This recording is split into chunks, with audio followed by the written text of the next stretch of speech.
Ano mangyayari, guys? Sabihin mo, feeling pa-victim. Ginawa ko na lahat, pero wala lagi ko ni dato.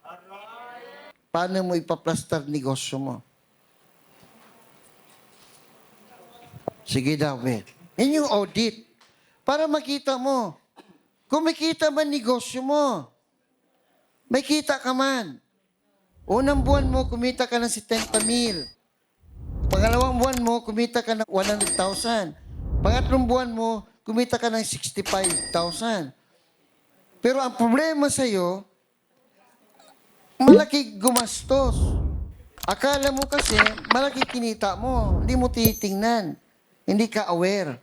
The law of money states that kung magkano ang kinita mo, dapat hindi lalaki sa gastos mo. So yun dapat iniisip mo kasi hindi ka dito empleyado.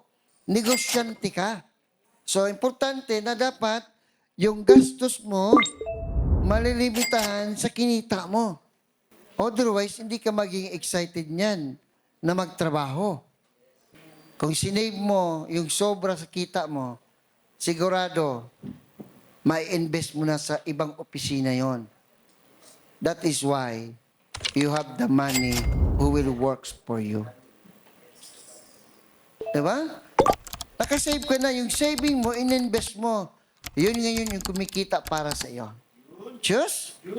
Ganun lang kasimple yung ratio natin dito.